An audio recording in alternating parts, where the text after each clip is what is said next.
Congress and signed by President Ronald Reagan.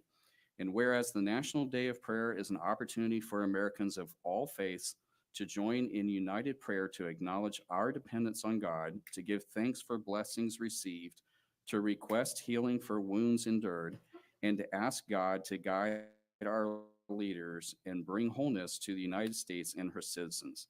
And whereas it is fitting and proper to give thanks to God by observing a day of prayer in Brevard County, when all may acknowledge our blessings and express gratitude for them, while recognizing the need for strengthening religious and moral values in our state and nation. Now, therefore, be it resolved that the Board of County Commissioners of Brevard County, Florida, does hereby proclaim Thursday, May 2nd, 2024, to be designated as a day of prayer in Brevard County, and encourage the citizens to observe the day in ways appropriate to its importance and significance. Done, ordered, and adopted in regular session this 23rd day of April 2024. With that, I'll make a motion, Mr. Chairman. Is there a second, please? Commissioner Feltner made a motion, seconded by Commissioner Pritchett. All in favor signify by saying aye. Aye. All opposed, nay. The motion carries. Loretta? Yes, sir. Good morning to the commissioners. Thank you for your service and all your years. You have been leaders over Brevard County. You all have approved or given the committee the National Day of Prayer proclamation since 2016. So you are to be applauded for that, that you're not ashamed to declare in Brevard County and make and share and let the people know that it is a day of prayer.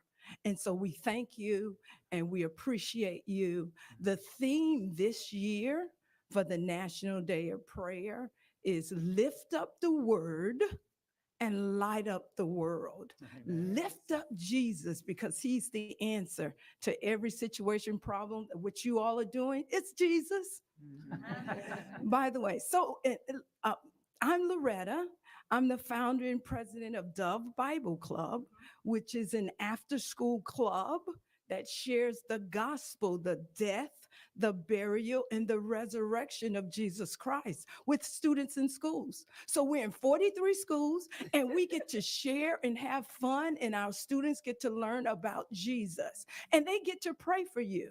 But I'm also the county coordinator for the National Day of Prayer Task Force, and we get their goal is to mobilize unified public prayer for America and its leaders. And that's why we're here this morning. We wanted you to see and know that, guess what? You're being prayed for by so many people. And so you have your brochure from the National Day of Prayer. You have a bracelet from Dove Bible Club. And then you have a program of all of the prayer observances throughout Brevard County, Pastor Evie. And then I would like you to see and know these names. So we're going to ask everybody to introduce themselves. And just say your name. They're praying for you all. We're praying for this county. So thank you again for your service to Brevard County. Pastor Evie?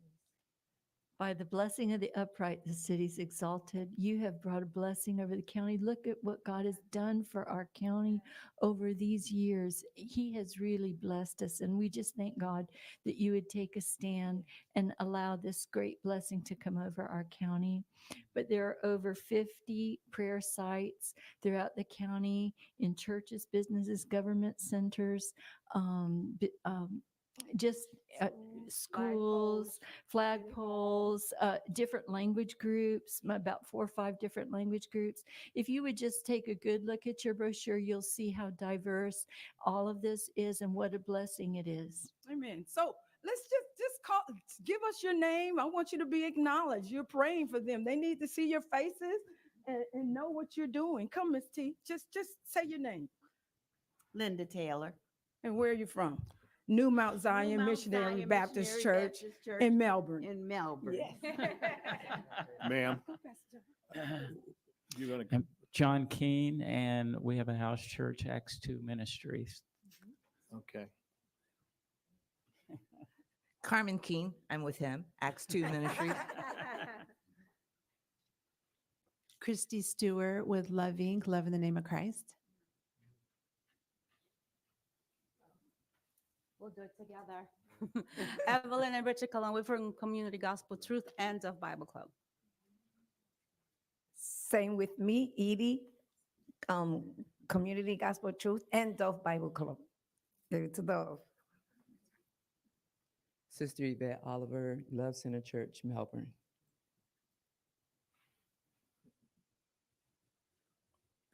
Clinton Branch, Cocoa First Assembly. Cocoa, come visit us. The Mission Church in Palm Bay. My name is Margaret Irwin.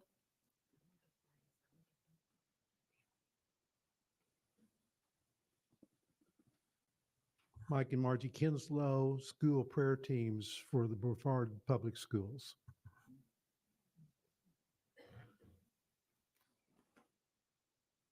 Good morning. Amanda Hernandez. I'm founder of We Pray Brevard and also the coordinator for the Space Coast Prayer Breakfast, which will be held on National Day of Prayer. Brother Ed from the Mission Church in Palm Bay. Hello, I'm Kerry Fink, and I try to help Dove Bible Club and also the Space Coast Prayer Breakfast. And that's it. Thank you all. Thank you.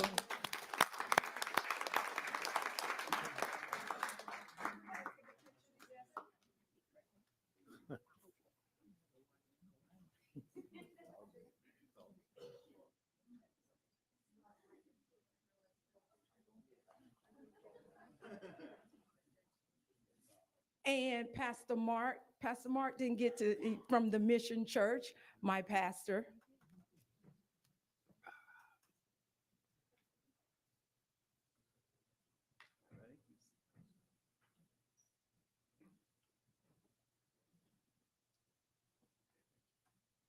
Thank you. Thank you. Thank you.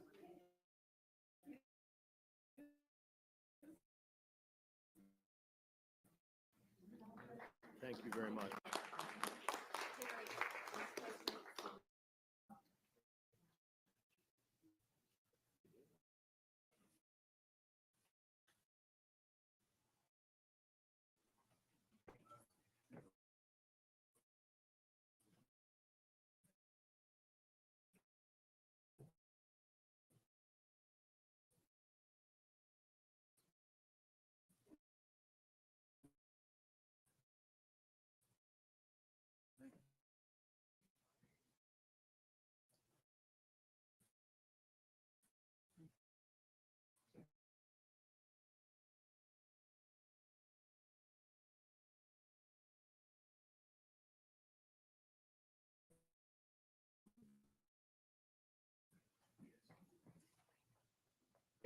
Committee.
completed his formal education at the Florida Institute of Technologies with a master's degree in science education in 1972.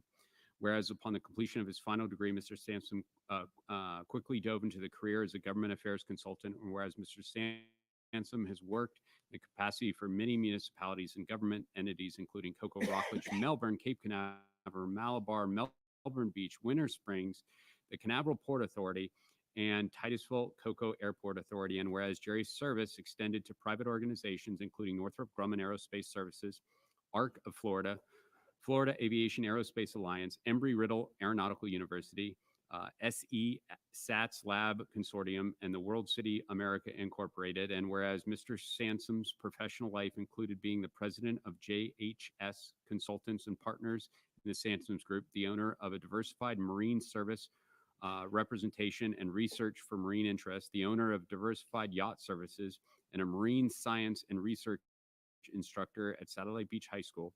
And whereas Jerry Sansom was a lifelong proponent of fisheries and marine environments, and whereas this was embodied in the service as a commissioner representing Brevard County on the Florida Inland Navigation District Board, a member of the South Atlantic Fishery Management Council, more than 18 years of trustees at the Hub SeaWorld Research Institute, and more than 44 years as the executive director of the Organized Fishermen of Florida. And whereas Mr. Sansom's guiding principles in the capacity was to ensure all efforts were biologically sound, and whereas his impact, effectiveness, and accomplishments are shown by being recognized as a national fisherman highliner in 2022, and whereas Jerry's interests included sailing, flying, and motorcycles, and whereas Jerry Sansom and his wife spent 5 years living on a 32-foot ketch with their 3 cats, and whereas Jerry is survived by Dixie Sansom, his wife, of more than 50 years, now therefore be resolved that the board honors and appreciates the lifelong dedication of Jerry Sansom, both his efforts as a government consultant and his commitment to fisheries and marine life, done, ordered, and adopted in regular session on the 23rd day of April 2024. Mr. Chair, I'd like to make a motion for approval. I'll second. Motion on the floor by Commissioner Tobias, seconded by Commissioner Feltner. All in favor signify by saying aye. Aye. All opposed, nay. The motion carries. Representative St. Dixie, would you?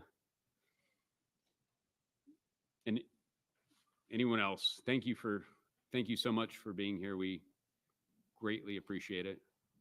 Thank you, commissioners and representatives.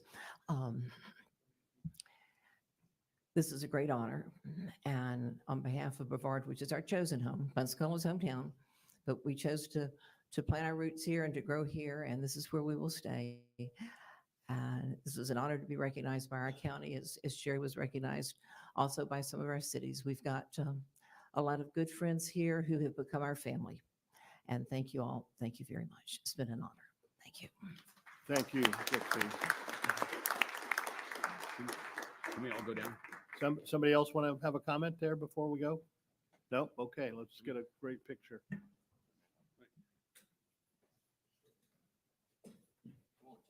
I'm coming. Thank you, sir.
Well, okay. Thank you so much for all of those wonderful resolutions.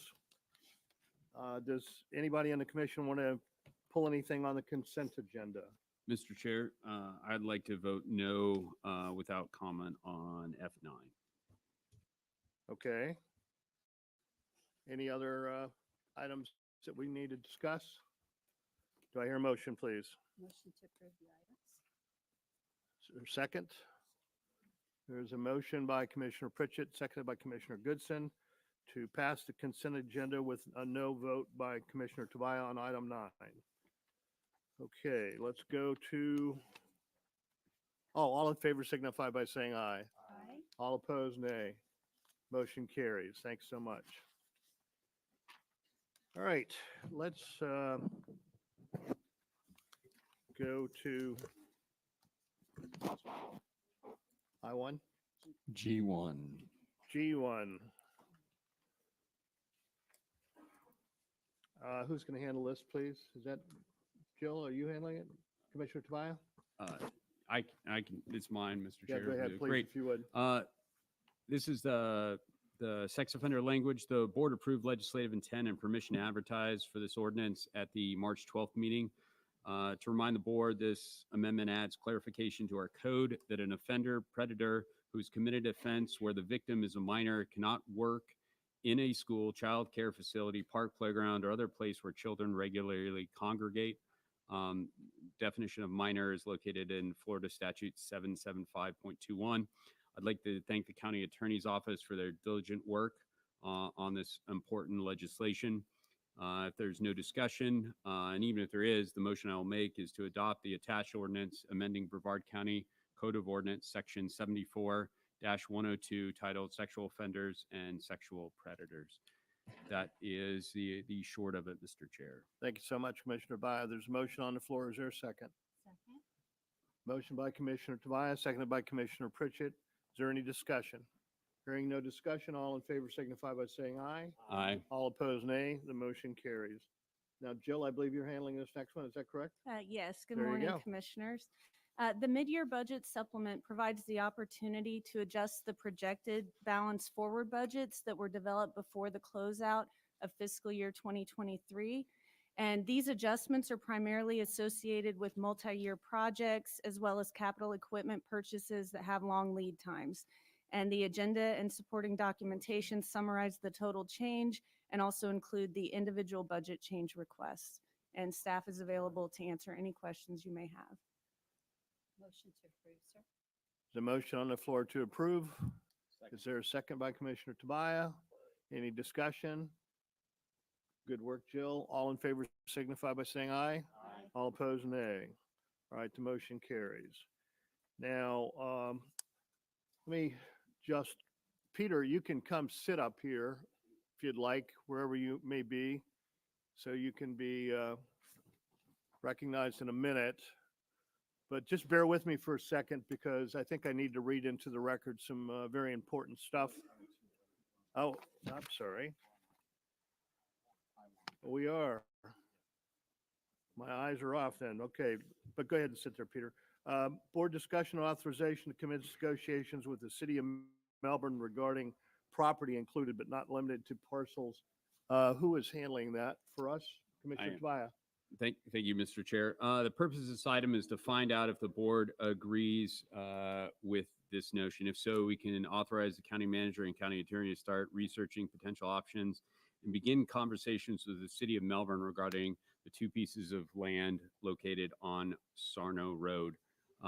I have spoken on my behalf, not the board's behalf, of course, with Mayor Paul Alfrey, who also spoke on his behalf, not that of the board, to gauge his interest. He stated not only was he open to this idea, he was potentially extremely interested. This land swap could solve numerous issues facing both the county as well as the city. To enumerate some of those, the benefit to the city would potential options for providing space and even more space for the Providence Place project. I've been informed that there potentially could be a fire training facility for the city of Melbourne. Some mutual benefits to serve as a location potentially for the Renaissance Fair, as well as future fairs for the city of Melbourne. And Melbourne can financially make up any difference in monetary value that would be placed in the solid waste trust would be a positive to Brevard County. So some options could include, but certainly are not limited to, land swap, land sale, or a long-term lease. To be clear, staff would have to come back to the board with any potential options. It would also, of course, need to go before the city of Melbourne to gauge the interest there. I'm more than willing to work with the county attorney's office or the county manager if the board prefers, but I don't mind staying out of it, whatever the board would like.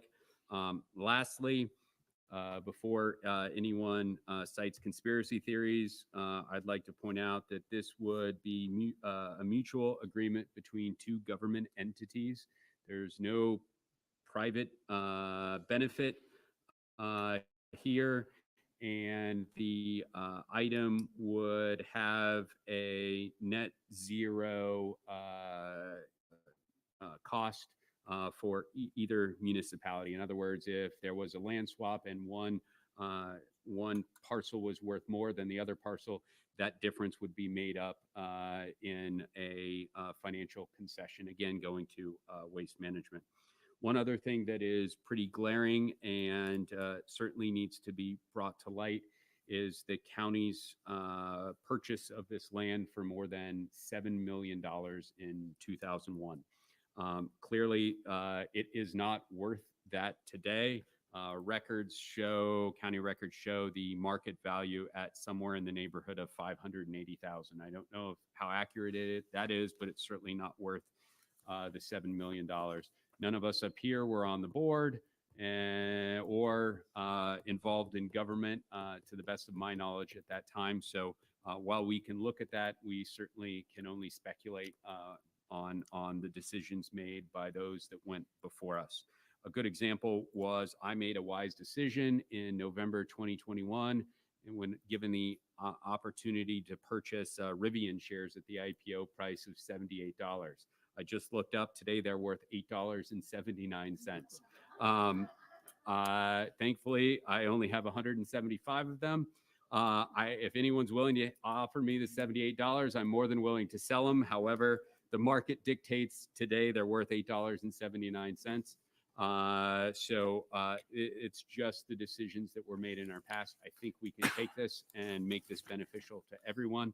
Again, this is just giving authorization. In fact, the motion is to authorize the county manager and county attorney to commence negotiations with the city of Melbourne regarding properties included but not limited to then the parcels 273624000509 and parcel 273624000801, and provide authority for the county manager to conduct necessary appraisals and report back to the board with any potential options. So no decisions would be made until there was some agreement between management. So that's the motion. I'm more than willing to answer any questions, but that's the basics of this potential land swap. Let me get a discussion on this before I call Commissioner Goodson. Is there a second? I think we should go to the cards first, and before we do that. Okay. Well, Commissioner Goodson. Mr. Chair, real quick, I misspoke. I said, I apologize. I should have said solid waste. So Okay. I apologize. It's not waste management, solid waste. Again, I apologize. Commissioner Goodson, do you have comments? Do you wish them now, or do you want to go to the cards? I don't care. I'll have the same comment now or later. Okay, well, let's go to the cards. And Peter, you're up. Why isn't he on this subject here? Yeah, I've got Oh, you got I have two of two them. of them in today. All right, so do we have any cards for this item? At 67 All years right. old, this is the most He's- I've ever spoken to a commissioner, Okay, so. you're going to speak on agenda item I1 right now. Correct, Okay, yes. Go ahead, sir.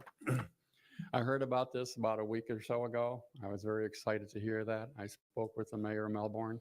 I think this is a great move on both of you. With the loss of Wickham Park for a large venue and for large events, this would make a great site.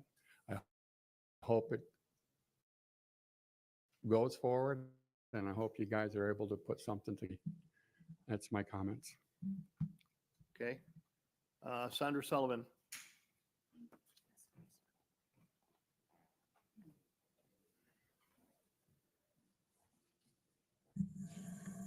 Good morning, Sandra Sullivan. So this was actually purchased according to the agenda item, this property as a stormwater pond. I just want to point out that this is 58 acre, if you count the wetland, the original parcel was 68 acres, okay? So the parcel you're talking about swapping is that little tiny green one that's 3 acres for 58, possibly 68 acres of land.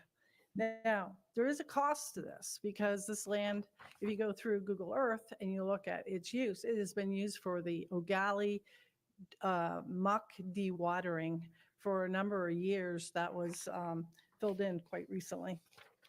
The issue with that is at the, say, the Lagoon meeting on Friday, they're going out to bid right now.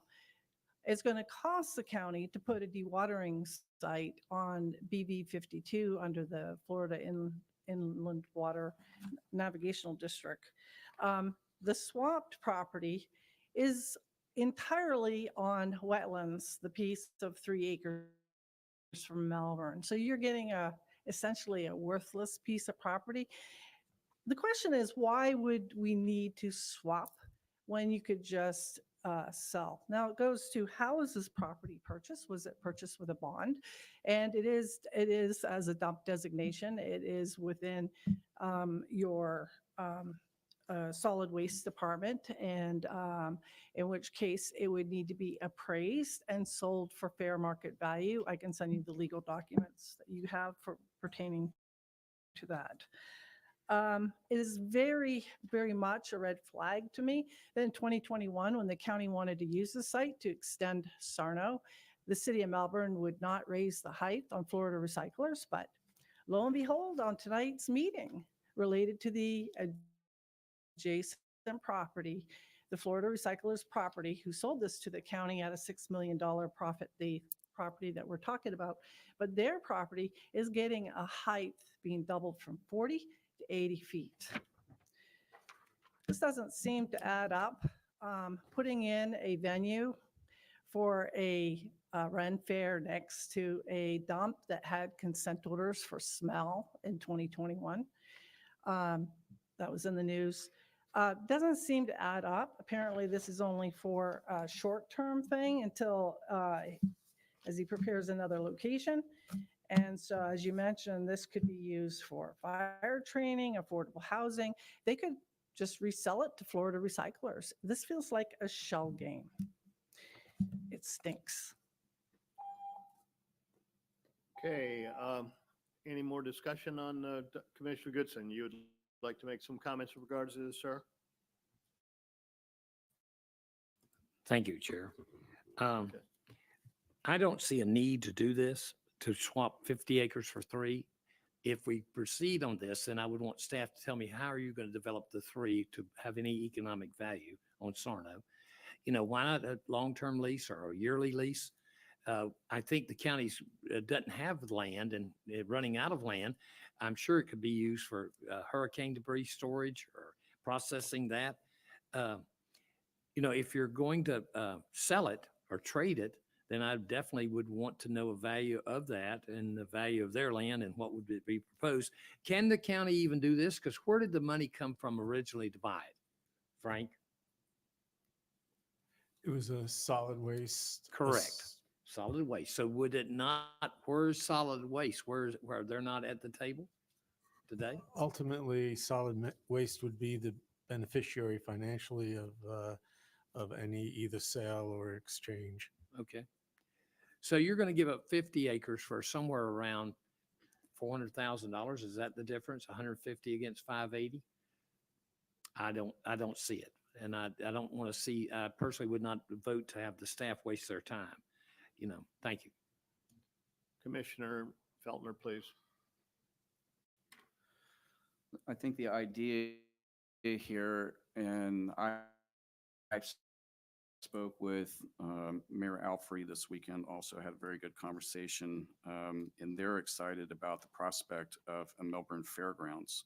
The landfill is coming to the end of its useful life. It'll be capped. And so we'll still have this parcel. As Commissioner Tobias pointed out, none of us were here when that was purchased. I don't think I would have, this board probably would have agreed to that purchase 20 years ago. But we have this parcel. It's remained unused during this time. And I think the best use for it now is for large events venue in Brevard County. It's not something that we necessarily want to do, but the city of Melbourne wants to do it. And so by giving them this parcel, they'll be able to do that. And that's why I'm going to support it today. Is there any other discussion? Is there a second to Commissioner Tobias' motion? I'll second. Okay, there's a motion on the floor from Commissioner Tobias, seconded by Commissioner Feltner. Is there any addition or discussion that's going to happen now? Hearing none, all in favor signify by saying aye. Aye. All opposed, nay. Motion carries. Okay, now let's go to I2, which is Peter. Now, Peter, before you get up, let me read this to everybody in the audience so that we can get a clear understanding of where we are and what we're doing, because this is a very intricate situation. There's been a variety of things that have been legal situations that have happened. So to make it clear, I'm going to say this item is an appeal. It's different from our typical agenda items, so I'm going to take a moment to discuss the process. The Brevard Renaissance Fair requested a special event permit to be used in Wickham Park. The county denied the permit request. Brevard Renaissance Fair has exercised their right under county code to appeal to the Board of County Commission. That's what they're doing today. For this item, the board is sitting in an appellate capacity. That means we are here to determine if county staff and the county manager correctly followed the code when they denied the permit. We're not here to judge whether the Renaissance Fair is good or not good. Our job is to hear the appeal, decide whether staff made an error, and if so, decide how to correct that error. In a moment, I'm going to ask Mary Ellen Donner to come up from Brevard County Parks and Recreations to introduce this item. She will have up to 10 minutes to do so and to respond to any questions the board may have. After that, I will allow Peter, how do you pronounce that, Molshausen, of Brevard Renaissance Fair, the same amount of time to present his case and to answer questions. We will then take public comment on this item. Speakers will be limited to 3 minutes per person. Remember, this case is only whether Brevard County Code was correctly applied to the permit request. If you love the Renaissance Fair, that's wonderful, but it's not relevant to the issue of whether or not the code has been applied properly. If you're opposed to the Renaissance Fair, that is fine, but once again, it's not particularly relevant to the issues of whether the code has been forwarded. We cannot change the code. Changing the code would require an ordinance, an advertisement, and additional public hearings. We cannot waive the code and allow it to event to proceed if doing so would violate the code. I ask speakers to keep these things in mind when making public comment today, and please limit your comments to matters that are relevant to the appeal. Now that everyone understands the rules and regulations, Mary Ellen Donner, where are you? Right here, sir. Right here. Oh, hi. After you, Mary Ellen, go ahead. Good morning, Commissioners. Mary Ellen Donner, Brevard County Parks and Recreation Department Director. This is regarding the appeal for the Wickham Park usage denial. The Brevard Renaissance Fair submitted a special event questionnaire requesting the park use Wickham Park for their 2025 event. Included in it was the setup, the actual event, and the teardown. The requested use period runs from December 24th, 2024 through March 7th, 2025, a period of 74 days. I evaluated the request and determined that it does not meet the requirements of the Brevard County Code of Ordinances, Section 7882B1. And that part of the code states, beginning January 2025, special event permits at Wickham Park shall be limited to a maximum of 15 consecutive days or 2 consecutive weekends. Excluding the portion of the requested use for the December 2024, The request includes 65 consecutive days and 7 consecutive weekends in the calendar year of 2025. The request exceeded the maximum allowed under the code by 50 days or 7 weekends. Additionally, Section 7882B1 provides, beginning in January 2025, January each year shall have a minimum of 1 weekend free without special events at Wickham Park. If the requested permit was granted, the months of January and February 2025 would not have a minimum of the 1 weekend. Therefore, the permit was denied. The Brevard Renaissance Fair appealed the decision to the county manager. On March 21st, 2024, the county manager issued his decision upholding the permit denial. Brevard Renaissance Fair has exercised their right under county code to appeal to the Board of County Commissioners. I am available for any questions the board may have. Is there any questions of Ms. Donner? Yes, I did. Okay. Why don't you come on up?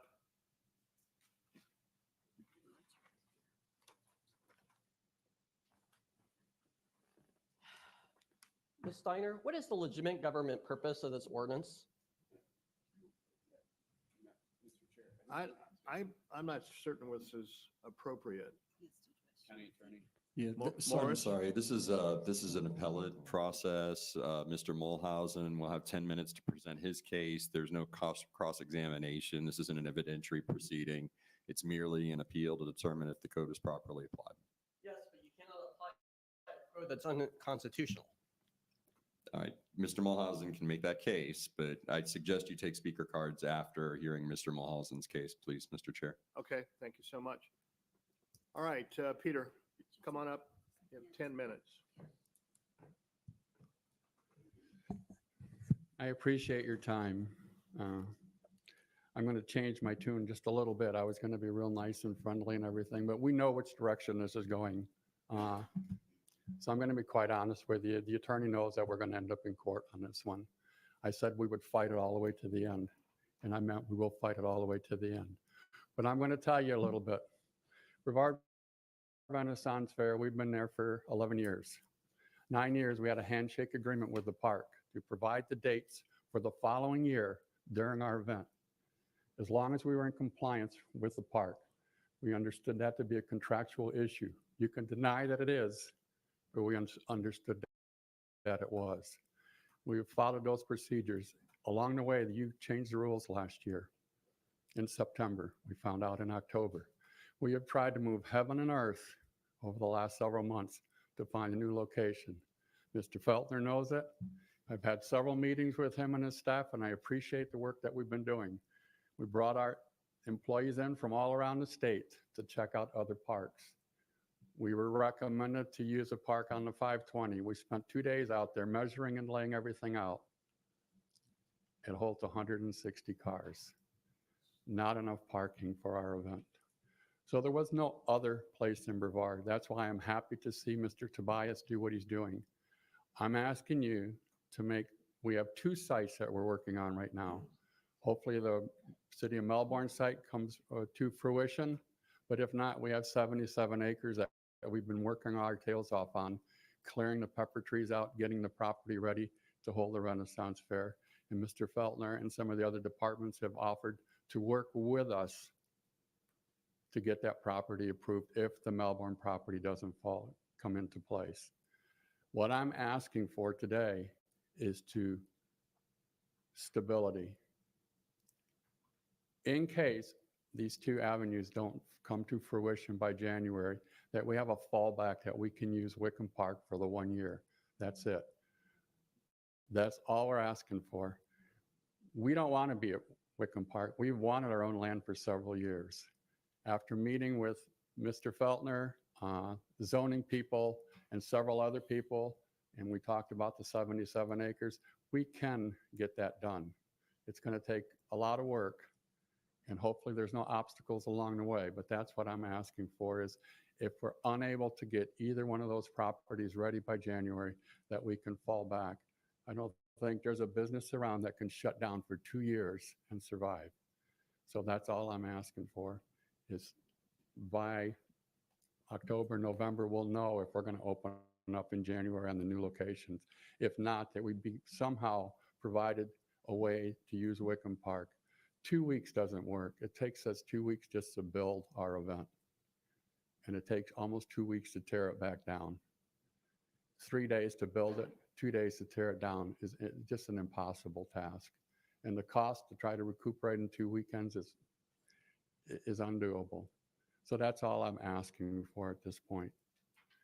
We have the 2 properties. I think one of them will come through, if not both of them. The 77 acres, we have another use for if the city of Melbourne does their property. I own a winery, and the winery will fit real nice there on that 77 acres. So we have another use for it if it doesn't become a Renaissance Fair site. All I'm asking for the commissioners, you made the change in September. I wish you'd have contacted us. I wish we'd have been at the table to talk about it. We weren't given that opportunity. We found out when we were in Sarasota putting on a Renaissance Fair. And as soon as we got back to Brevard, we jumped on it to try to find a new location. So all I'm asking the commissioners is, did they follow the guidelines? Yeah, more than likely. Do I want it to go to court? Not really, but I'm willing to do that if that needs to be done. So that's where I'll leave it at. And if you've got any questions, I'll gladly answer them. Now, Morris? Yes, sir. I guess the commission asked questions of Peter at this particular point in time. Is that correct? You If may they do wish. so if you wish. All right, now, there's no questions that would be allowed from the audience. Is that correct? That's correct. Okay. So anybody on the commission have any questions for Peter? Hearing no questions, thank you very much, Yeah. Peter. We're going to go to the cards and figure this out in a minute. All right, now as I call you, you will have 3 minutes to come up and speak. Remember, please, what I've told you. This is a legal situation. All you can really talk about is the appeal. We're not here to debate whether a Renaissance Fair is great, Renaissance Fair is not great. We're not here to be able to tell you that we're going to make a decision today, that we're going to give Peter what he'd like to do in his thing. We're here to only talk about what went on and whether it was done properly. So with that, I'm going to call Esther Corneliuson. Is that correct? Up? All right. Well, that doesn't. Is that? Ma'am, you can't speak from there. Please come up here if you're going to speak on this issue. We need to get it all on record. Thank you. Yeah, I was just saying that I was here to beg to please leave my park alone. And since we can't beg for that, I'm going to. All right. Well, thank you so much. Sandra Sullivan.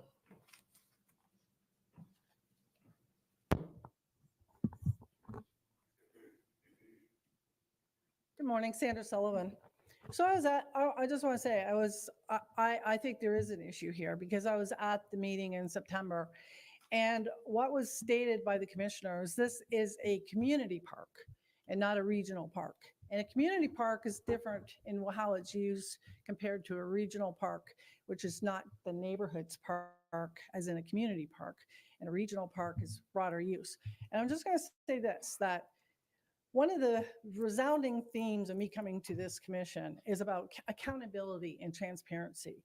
And the issue I had with this ordinance change is that the stakeholders, the people who rent and reserve that park for periods of time, were not informed. The only people, because I was sitting here in the audience, the only people that were weighed in are the community members. And so I don't think that this was handled correctly when you do a zoning change, for example, with the DMAA site, with the new TUA, you notify the people within 500 feet or 1,000 feet. You didn't notify the stakeholders. And so essentially we have created a crisis for businesses because we failed to do a transition or, even looking to how you're going to allow these businesses to continue to do well. And it serves a lot of customers in that area. In my opinion, this commission should go out and redo the ordinance and do it right this time with the people coming in, the stakeholders being informed and coming to the table, because you created this issue and now you're going to make it a worse issue by selling off a piece of land. That deal, the fact that we don't even know how that land is going to be used as firefighting, affordable housing, rent fair, or what. We're not I believe creating you're a on the wrong long-term- subject. Anyway, so staying on this issue, my request to this commission is revisit the ordinance, do proper notification to the stakeholders so they all come in and wait to the table instead of a select few to get the result that you want.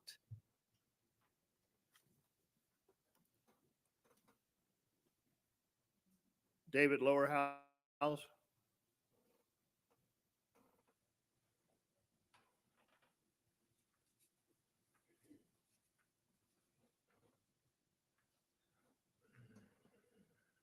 Sir, I found that when you announced the relevance, my comments are no longer relevant. Okay. All right, thank you for the Thank you so opportunity, much. though. All right. Liz Null.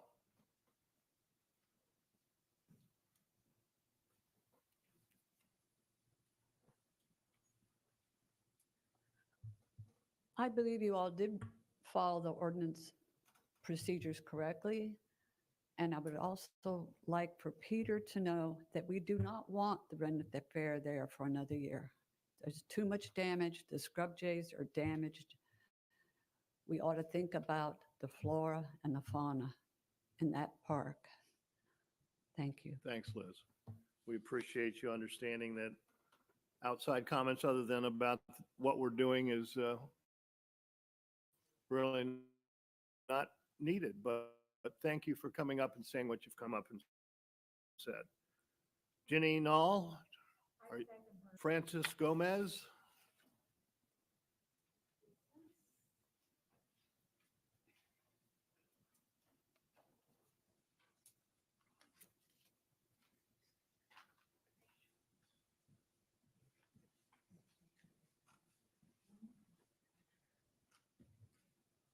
Hi, good morning.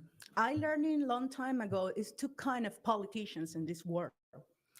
The one who believe and have a dream, and the other ones who just make business or take advantage of the business who their spot gave them. Yes, this situation was bad management. We don't even have a vacation legis. We don't follow, as Sandra said, the regular, protocols we need to for place an ordinance. And we are affecting many people. We need to fix this. We need to do the right thing. Daily, I walk in the park with Miss Caddy and Mr. David, and we have the same issues that Rainfest have. Mud. Every time it rains, water is flooding the park. My sons go to soccer practice, and when it's rain, water and mud. And a lot of stuff there's going on in the weekend park.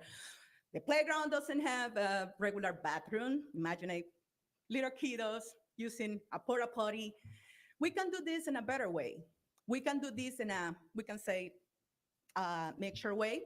I'm pretty sure Mr. Peter is agree to fix maybe some of the problem that weekend park have.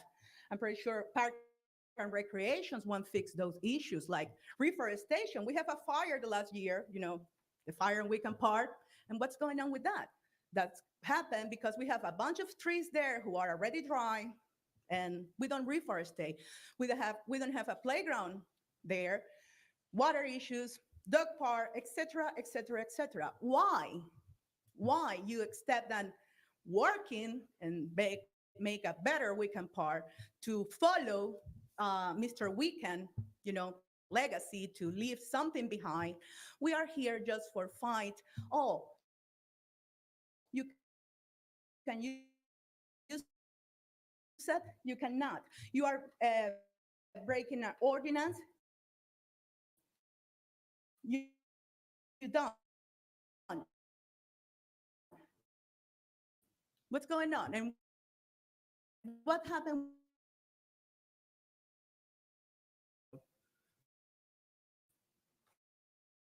Please remember why we're here.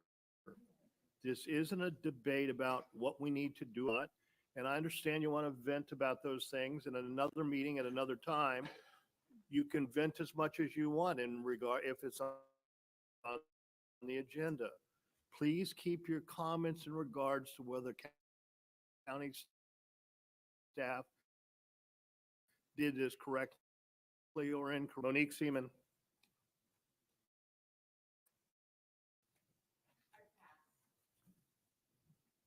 Okay, so it looks like we have all the cards here. So I guess we can call the question now. Is that correct, Morris, in regards to this? I think we need a motion. Okay, well, I was just gonna, yeah, thank you. I just want to make sure, did the first speaker have to speak as opposed to questioning? You could be under, you could have filled it out under public comment instead of this item. So if we're gonna let you talk, okay? What is your name? My name is Kevin Rutledge. I am a member of the Florida Bar.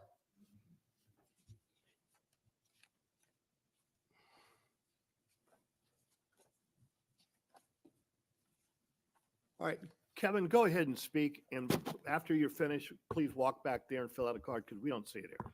Okay? Well, We first have- I'd like to preface this by, with the last time I was in here, I was actually sitting over there representing this room. I was sitting over there representing the helping assist the county in trying municipal ordinances. I don't believe that the ordinance in question here was basis test, because every actually had a hearing a month ago where they went through the arguments that the fair cut off access to the park, dog walks, noise, and criminal violations. And it was shown that through the court record, the city of Melbourne records, that there were no complaints about entered in the city of Melbourne, which would be the logical course to enter those complaints. Now, if those are not the logical basis, the rational base, what is? Now we have a young lady over here who added flora and fauna, but we are talking about natural processes. There was nobody that I observed during my time at the Ren Fair going out and chasing scrub jays or interfering in the scrubs. It was the wet grassy field that they used. So there's no real ecological harm going on. And if there was, we have no, as a government entity, there is no legitimate scientific study to prove that. Now, I've actually spent some time at the county attorney's office prior to Mr. Richardson taking over, and I implore the county commission, please seek outside counsel to review this ordinance. Because when I was over at the county attorney's office, there was a very strong culture of telling the commission what they wanted, not what was legal. Please look to outside counsel. Thank you. All right, thank you very much. I have no concerns about the constitutionality of the ordinance. Right, I understand. I appreciate it. Is there any discussion in regards to any of this stuff before someone makes a motion? And Commissioner Tobias? So I moved to uphold the decision made by staff and county manager per Brevard County Code Section 78.82 and deny the appeal. That's the motion, Okay. Madam Chair, Mr. Chair. Is there a second? I'll second. All right, there's a motion on the floor by Commissioner Tobias, seconded by Commissioner Feltner. Any other discussion in regards to this matter before we take a vote? Hearing none. All in favor signify by saying aye. Aye. All opposed, nay. The motion carries. Okay, Could we take a 5-minute? yes, let's take a 5-minute break, please.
1-3.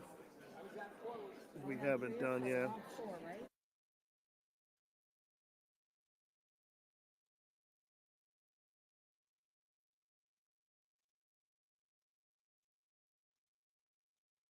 Thank you very much.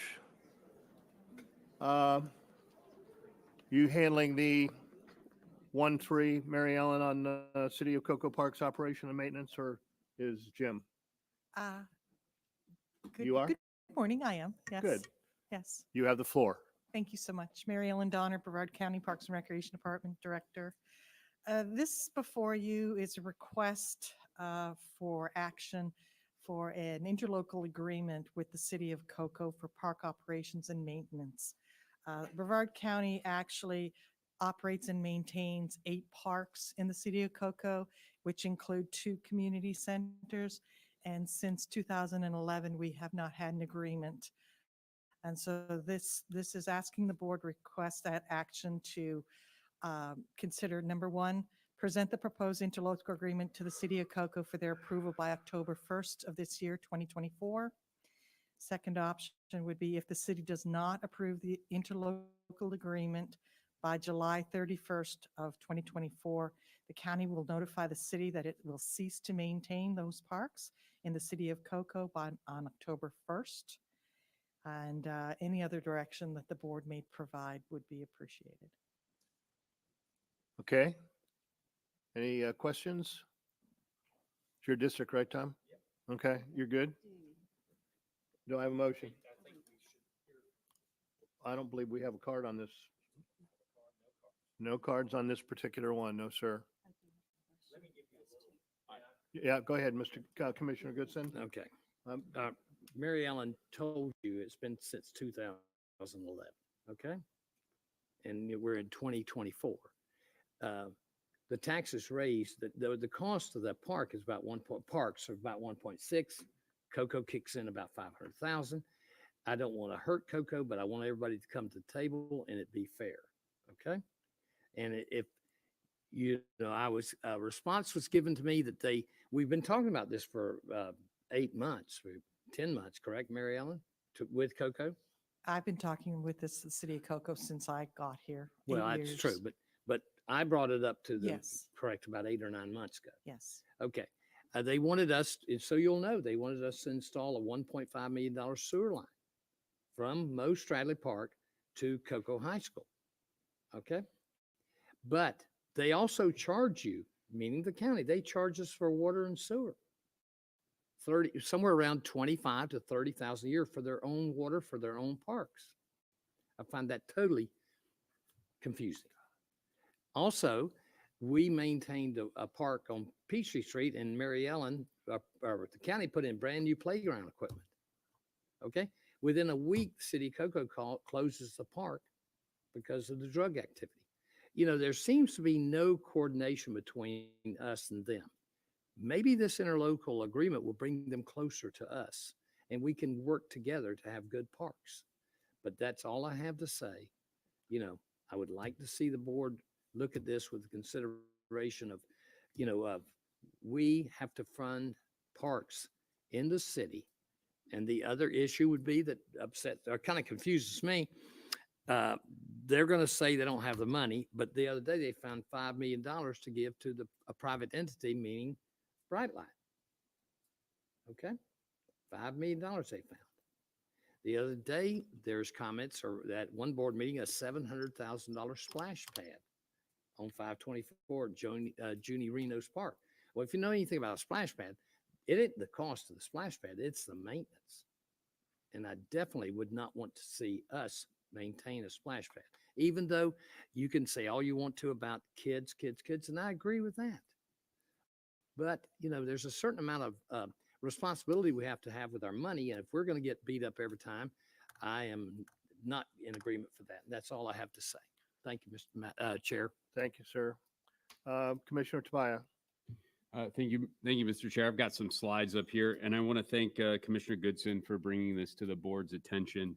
I'm strongly in support of this item, but I'm going to do something I haven't done in. Real quickly, I'm sorry Sure. to interrupt you. I'd like to recognize that we do have the county manager from Cocoa here, Stockton Witten, and the mayor, Mayor Blake. So just wanted to say hello and let you know that they're in the room. Super. Thank you so much. It won't change anything. I know that. I but understand that. In fact, again, something I haven't done in 7 years here. I am going to strongly support this, but I'm going to try to convince you to vote against this. And let me tell you why. Because we had a very similar thing come up, I don't know, 2 weeks ago when it came to lifeguards, and you voted no on that. So I want to point out the extreme similarities that are taking place between these very two extremely similar items. Number one, both of these are located in District 2, your district, the parks there, as well as Cocoa Beach, the largest beneficiary of the county's resources when it comes to lifeguards. Let's go to the second slide here. The exact same history that you pointed out. We've been maintaining these parks for 40 years, apparently, and I'm off a little bit. I guess we've been providing lifeguard services for just about 15 or 16 years. So we have a strong history of covering 100% of the cost, but same history there. So let's go into the negotiations of the ILA, which you've mentioned here, that we haven't had one for quite some time. Same thing when it comes to the negotiations of the lifeguard ILAs. We've met with them numerous times and always get turned down for any type of agreement. Here's where it gets too similar, it's almost scary. In your proposal, you asked for a 50% cost share. Ironically, I, at a previous meeting, asked for the exact same cost share, the 50% county, 50% municipality. Again, exactly the same of which you voted no on. And then you pointed to the last one, the cities are crying poverty. And you pointed this out, I appreciate it, just cuts against the argument. The city of Cocoa Beach has claimed they didn't have enough money to help with this, but they're floating a golf course for $1.5 million. They're building numerous buildings. They're under all sorts of debt, that they got themselves into with that stuff. You've got Cocoa here, and I agree with you. $5 million that is going there, splash pad, where that money comes from. But claiming poverty is something both of these organizations or these cities are done. The similarities go on and on and on of these. So again, I'm strongly going to be supporting this because I think it's good policy. But for consistency's sake, unless there's a difference I'm missing here between the residents of Cocoa and the people that frequent the beach in Cocoa Beach, I don't think that there's a reason for you to vote in favor of this. So that's my argument. I must say that was one of the most interesting arguments I've ever heard. May I ask a question? Yes, Chair? sir. Go ahead. I don't know if you're Absolutely. for or against it, Commissioner Tobias. Which way are you? Because one you've made, yes, I'm for it, and then no, I'm not. No, let me be very clear. Very clear, please. Very clear. I'm extremely consistent and have maintained consistency up here as a board. I believe that our municipalities need to cost share on these type of activities. I voted that way each and every time when it came to lifeguards. I opened this up with Commissioner Goodson. I think this is great policy. I wish we would have done this ages ago. I strongly support this, but you gave me many reasons why you voted against lifeguards, and those reasons are the exact same reasons up here under the exact same structure when it comes to cost share history. So my argument is, for consistency's sake, it would most likely benefit you to be a thumbs down on this one. Okay. One thing I can say about your consistency is I can't ever figure out how you're going to vote. But thank you for your comments. But I will be for this. Okay. Okay, Commissioner Pritchett, yes, you may. Miss Mary Ellen, what % is the city of Cocoa reimbursing the county for right now to maintain their parks? So right now, we collect an administrative district 4 tax, And so there are specific taxes collected within the city of Cocoa, and that goes towards the maintaining of the parks. But specifically, Cocoa does not pay us to maintain their parks. Okay, does the city of Titusville pay to maintain their parks? It's the same premise. We collect taxes within the city. So when we did the, Yeah, what's the amount? It's about, what, 550,000, something about So that? in 2023, we collected from the city of Cocoa 568,000, and we expended 1.6 million for a difference of $1.1 million.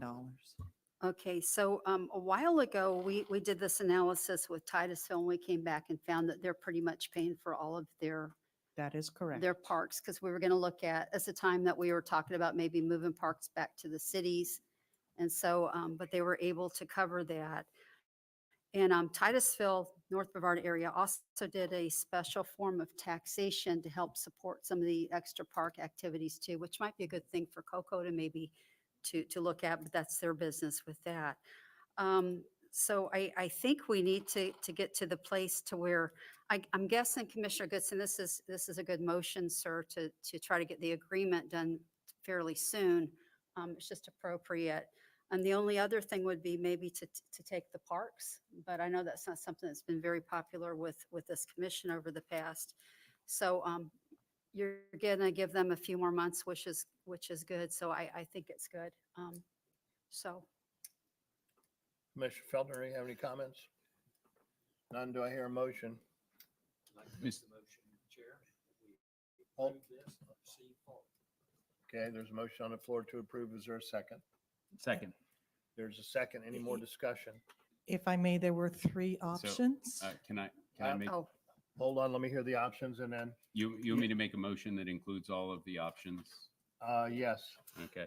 I move to authorize staff to present the proposed interlocal agreement to the city of Cocoa for their approval approval by October 1st, 2024. And if they do not approve by July 31st, 2024, to notify the city that it ceased to maintain the city of Cocoa parks on October 1st, 2024. The county manager is authorized to make any necessary budget change requests. I think that effectuates all of the requested. Okay. And there's a second to that, but, okay, is there any further discussion?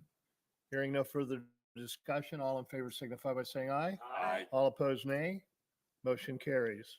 All right, now we're going to go to the approval of the Tourist Development Council Tourism Lagoon Grant Program Funding Guidelines, Application and Score Sheet. We turn it over to you, Peter. Good morning, Mr. Chair and Commissioners. Yeah, this is a recommendation coming from the TDC recommending reinstatement of the Tourism and Lagoon Grant Program, maximum funding up to $500,000, maximum per grant $50,000, and all the accompanying guidelines, application, and score sheet. Questions? Sandra Sullivan, you want to come up and speak on this issue? Got a card here.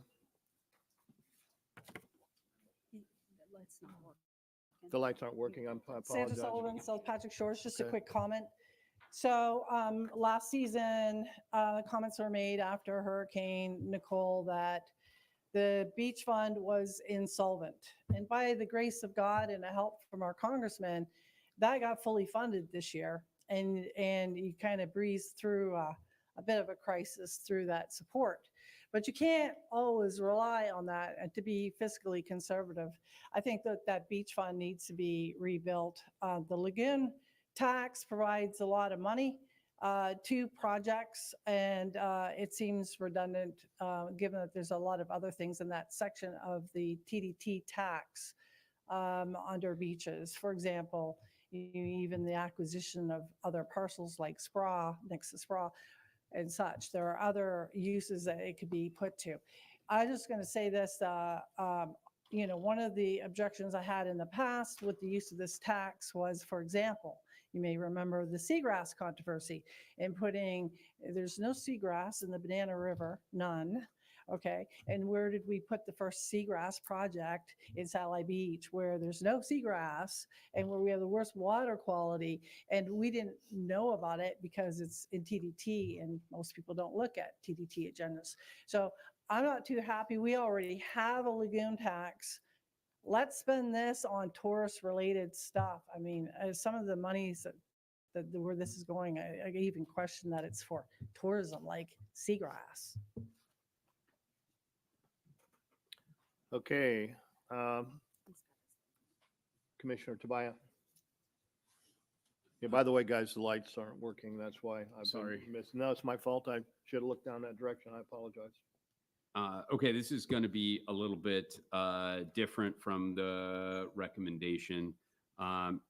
There's about 8 million in the according to the county staff. There's about 8 million in beachfront reserves. It may sound like a lot, however, a single storm can impact that. At best case scenario, it's a 9-to-1 match when we grab federal and state partners. At worst, it's a 3-to-1 match. So this is highly leveraged money, even in short term. In 2022, the beach fund had insufficient funds to cover the damage from 2 storms that impact the county. The use of $8.4 million in ARPA funds was necessary to cover the costs of said repair. Even without a storm, beach maintenance projects can be in the millions. And by the way, even storms that happen offshore that don't impact us can greatly impact this. The teaching source for derelict vessel removal by natural resources, highly competitive. So I went back 2019, 2020, 72 vessels were removed at a cost of 112 of this fund. 2021, 2022, 36 vessels at 49,900. In 2022, 2023, 25 vessels at $121,000. To be clear, derelict vessel removal does not meet criteria for SORL funding. So the motion I'm going to make here would be to reject the lagoon grant guidelines in the interest of building reserves in the beach fund for beach maintenance and repair, and to include a fiscal year 2024-2025 allocation not to exceed $150,000 for the Brevard County derelict vessel removal program, as it does not meet the SORL requirements. So that's the motion. I'm more than willing second. to answer any questions, should there be any. Okay, there's a motion on the floor by Commissioner Tobias, and it's been seconded by Commissioner Feltner. Is there any discussion in regards to this issue? Hearing no discussion, all in favor signify by saying aye. Aye. All opposed, nay. Okay, it carries. Now, here we go. County Attorney, we have, did you have something, Commissioner Goodson? Okay, I'm sorry. Morris, you have Yes, 1-5, please. Thank you. Yes, sir. I don't, I-5 is a request to approve a settlement agreement between the county and Eric and Amanda Obloy. This relates to code enforcement liens that were imposed on real property on Gator Drive and Merritt Island between 2015 and 2019.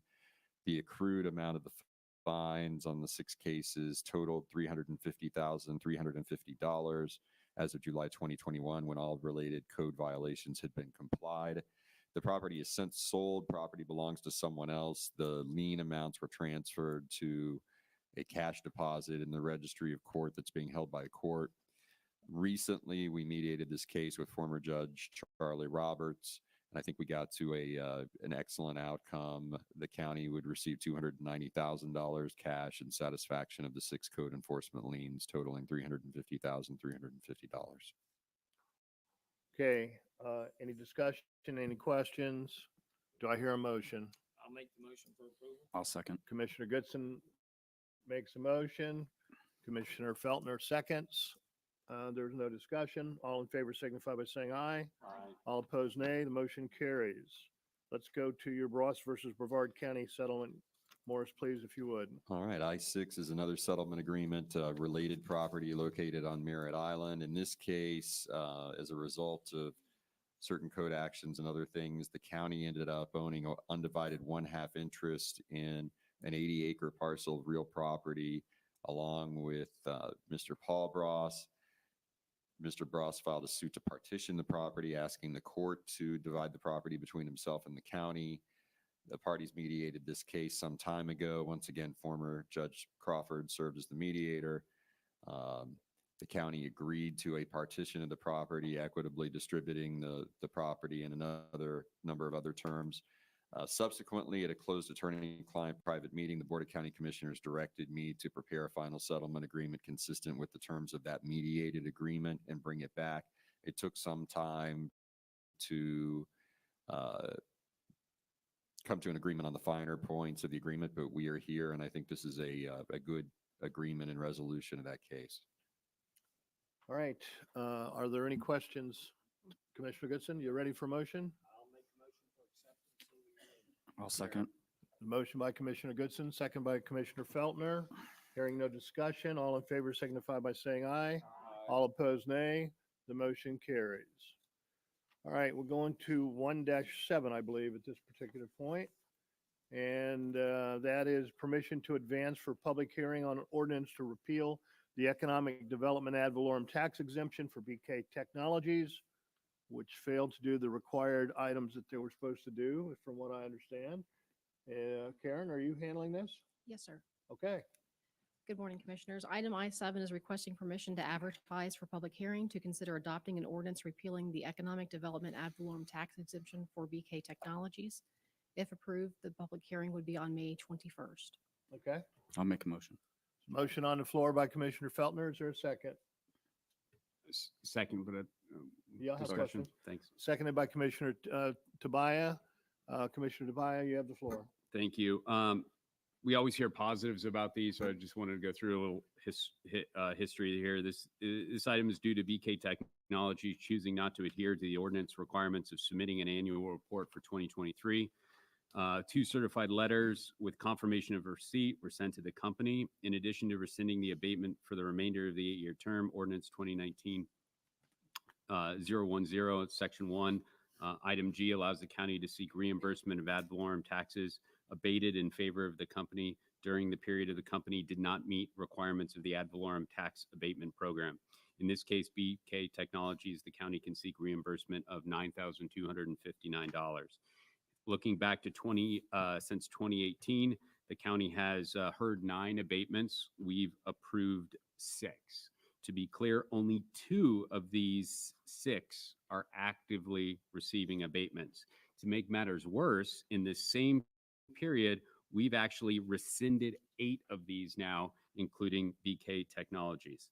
I just want to thank the board for approving, not approving the L3 Harris abatement this year. We would certainly had egg on our face had we handed L3 Harris millions of dollars in tax abatements. Right around the corner, L3 Harris lays off 5% of its entire workforce. So again, I wanted to thank the board members that decided to not award that and be leery as we hear these in the future. So I move to grant permission to advertise for a public hearing to consider adopting of an ordinance repealing the economic development ad valorem tax exemption for BK Technologies Incorporated. That's the motion. Motion on the floor by Commissioner Tobias, seconded by Commissioner Feltner. Is there any more discussion? Karen, you have any more comments? No, sir. Okay. All in favor signify by saying aye. Aye. All opposed, nay. The motion carries. We are now going to I-8. We have a couple of cards on this, but it's a proposed revision to board policy, citizens process for advising the county commission. And we have no staff handling this, or is this Mr. Tobias? Okay, yeah. Got it. Commissioner, go ahead. Thank you. I don't often do this, but I'd like to thank Ms. Kristen Lordy for bringing up this policy, as I'd not actually given it a look. It's BCC 95. It's good that it's being brought up. This policy has not been reviewed since 2014. As a result, I'm proposing revisions to the locally originated recommendations to improve efficiency amendment to this policy to ensure that the policy mirrors the charter section 2.9.10 as much as possible. This is very important as the program was approved by 73.27% of voters in 2012. So We need to effectuate their opinion through policy as much as possible. These proposed revisions originated from my office, but as they deal so closely with the charter, I ran these suggestions through the county attorney's office to make sure that there were no legal issues. So if anything comes up and it's closely related to charter, I may be punting it over there so we get a legal opinion accordingly. I've made a table explaining the reasons behind the substantive changes located in the document. Please note the bottom that these revisions were suggested by the District 3 office, but reviewed by the county attorney's office for legal sufficiency. As you can see, there are other minor changes or procedural changes that you may want to ask about, but certainly were not included in the table. I'd be more than willing to go over the individual revisions, but I believe the table does a pretty sufficient job of doing that. So with that being said, that's the reason, the rationale behind the updating of BCC 95. Okay. Any questions or discussion or a motion? We have some cards on this. Sandra Sullivan.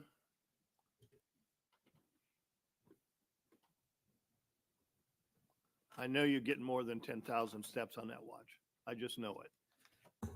No technology watch. Okay. Okay, Sandra Sullivan, South Patrick Shores. First of all, I think the people really weighed in on the will of the people and our communication and not feeling heard, right? So there were 58 responses to this, and we encouraged better communication between the commission and the people. You do not see that reflected in this. Now, the first thing I just want to say is, after seeing this agenda item, the first thing I did was email our county manager and requested the red line version to be uploaded, which it never was. I managed to get it from somebody else. Who did get it from the county was one person. So I'll first say a lack of transparency on this item, because as you can see with the red line version, almost the whole thing is rewritten.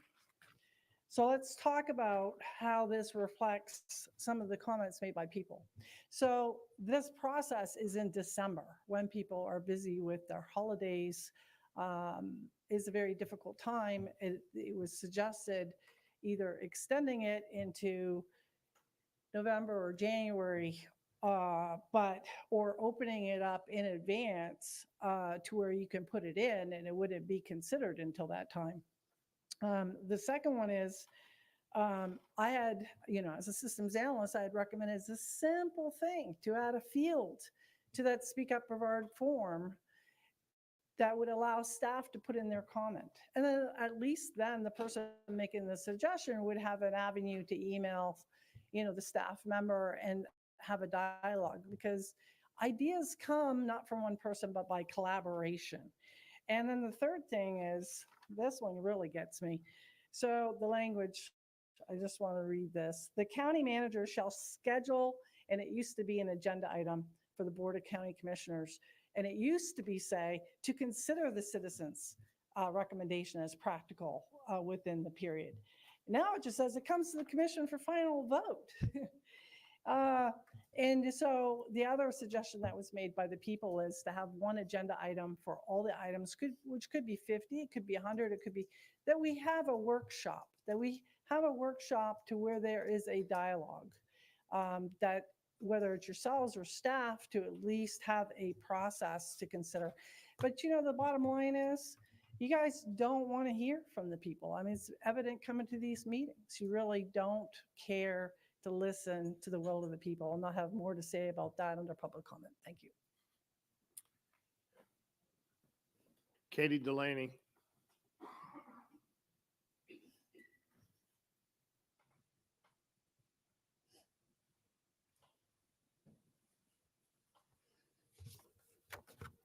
Good morning. My name is Katie Delaney, and I'm here to speak about the citizens process for advising the County Commission, aka the Speak Up Brevard program. I'm opposed to this update in the policy This program was intended to give the people a real process to make positive change in their community. The change in this language is not citizen-friendly. For example, before the language said the county manager would solicit citizen engagement. That got removed. Then a small but mighty change was made, and it was very passive aggressive. That the word was added, courtesy, that it'll be a courtesy to open up 30 days before the cutoff. The courtesy would have been if you all would have opened it up prior to holiday season. With an election right around the corner, why update this now? Which Mr. Tobias mentioned why, and it's obvious that it was retaliatory against one of the speakers. More citizens have used this program this year than ever before, and that should be glaring to you all. That should be glaring that citizens are not being heard and that they're using age with you all, because emails aren't getting responded to, and it's there's no other way for us to get our voices heard. You could have done a good faith effort and made revisions that would be more friendly to the citizens. For example, like Commissioner Goodson mentioned, we could do a workshop to speak about the proposal so that we could actually have a robust conversation around the citizens' ideas. And why not just say, instead of saying, no, this doesn't work, Mr. Abate, it would be nice if we could get the staff to speak with the citizens and say, hey, this isn't under our jurisdiction, but maybe we can make something else work. Obviously, the people care about this. What can we do? You could have also advertised for free by making a post on social media announcing the program is open. That would cost nothing, and it would take 2 seconds, and it would show the people that you want their engagement. Instead of making positive citizen changes, you're wielding your power against the people yet again. Thank you. Thank you very much. Commissioner Goodson. Section 3A changes the annual filing date to January the 31st. Purpose is to move the time period for submission to and after the holidays. So doesn't, you said that we didn't do that for your liking? So the reason why I don't like that change is because that pushes the whole process further another month. And the whole reason why this was done this way in January was so that it would line up better for budget season. Okay. That was the intent. Okay, if it pushes to the head of month through the holiday season, you don't like that. So would you prefer September? In a perfect world, what I would love to see is the program be open all year, and then but then the staff only have to look at the proposals during that month prior to January 1st. So you would like to see staff work every day on, hit their computer and send it in? No, correct? sir. All right, I you would like said it- every day. Right. I would like the website to be open so people could send in their proposals, not that staff would have to work on it every single day. They would only have to work on it in that window. Okay, thank you, Chair. Thank you. Thank you very much. Any other questions? I do have a closing. Yes, sir. Go Thank ahead, you. please. Thank you, Mr. Chair. While everyone may not agree on these proposed changes, the revisions are intended to keep the policy the exact same as charter language that was voted again by 73.27% of the voters. Not one of the speakers came up today and referenced how this was in contradiction to section 2.9.10 of our charter. Had they done that, then it might be in consideration of worthy of a change. However, again, I'm trying to align our policy with, let me go with this again. This is Republicans, Democrats, and Independents. 73.27% of the people out there. Again, not of the people that came up here and spoke, but of the folks that voted on this on 11/2 of 2010. So I move to adopt the proposed revisions to BCC 95, the citizens process for advising the county commission. That's the motion, Mr. Chair. Is there a second that. There's a second. There's a motion by Commissioner Tobias, seconded by Commissioner Goodson. Is there any more discussion? Hearing no discussion, all in favor signify by saying aye. Aye. All opposed, nay. Motion carries. Now we are going to are we on 1-9, correct? Oh, boy. All right. Referendum regarding the establishment of a non-ad valorem special assessment municipal service benefit unit for road paving in Cape Canaveral, or Canaveral Groves, excuse me. And who is handling this? You are, okay. You and the county attorney. Mr. All right. Richardson, would you like to jump in first, or we have cards on this too? I'd be glad to, Commissioner. Item 9 is a proposal.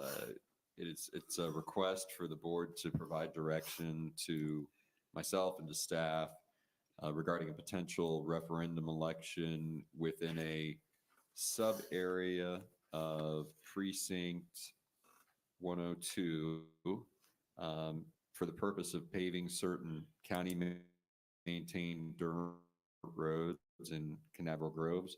What this would do, if approved, would give us direction to work with the supervisor of elections to do what's necessary to set up the sub-precinct so it would be ready for a referendum election, and for staff to more thoroughly evaluate and estimate the cost of the road paving project, evaluate financing options, and approximate the amount of the assessment upon properties within the benefit unit that would be created, so that we would be able to advise the citizens prior to the referendum election on what this would cost. Within the agenda package, there's a list of the unpaved roads that are the subject of this agenda item.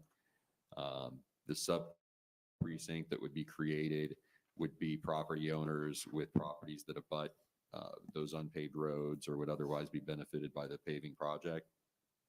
And if this went to referendum election, it would require a simple majority of the voters to approve the referendum. However, further action would be required from the county in the future to enact a non-ad valorem special assessment within the municipal service benefit unit that would be created. County, Commissioner Pritchett. County Attorney, who on the referendum would be able to vote for this item? Any of the electors that reside within the benefit district that would be created. So it's only for those that are affected by it that would be allowed to have an opinion on it. That's correct. Okay. The reason we started this is just a little bit of history. There's 82 miles of dirt roads in the county, and District 1 has 68.6 miles of them, or 84% of them countywide, mainly because we have a lot of rural areas. And people move in there and they build their houses. They're nice. Then we get enough houses in, and now they would like to have the roads paved in the area. Totally understand. When you move into a subdivision, those paved road fees are in the cost of the house. So that's how those are paid for. It's typically not paid with taxpayer dollars, and unless there's a situation with the main road and the county has to pick it up. So for the past 7 years, plus the commissioners before me, this has been a item of trying to figure out how to get roads paid for people that want them without having to make everybody in the county pay for them, because they already paid for their paved roads in their neighborhoods. So we have tried many different avenues, and we're trying different mediums. So this is an area where we get a lot of complaints from the people that live in these areas. So they've tried to go and get MSBU packets, and then nobody's had the time to go fill them out and get those petitions in. So what we thought we would try as a pilot program is to put on a ballot just for this one area, so the people who just live there can let us know if they want to pay for having them paved or not. If they come up and and everybody votes no on it, then we won't mess with it. But if they do vote yes, then the county's going to find a way to help facilitate that and help to make some type of equitable payments from the homeowners to help get their roads paved. So that's primarily what this is. And Mr. Chair, I'm going to turn this back over to you. Yes, sir. Commissioner Goodson. Would there be prior to the vote, would they have an understanding of what their frontage would cost per foot? Is that the way it would work? County Yes, Attorney? yes, that's why we're bringing this action now instead of just bringing you a resolution ready to go, because it's going to take some staff work to determine that assessment methodology. Yes, sir. Any other questions? Commissioner, all right, well, Senator Sullivan, you're up.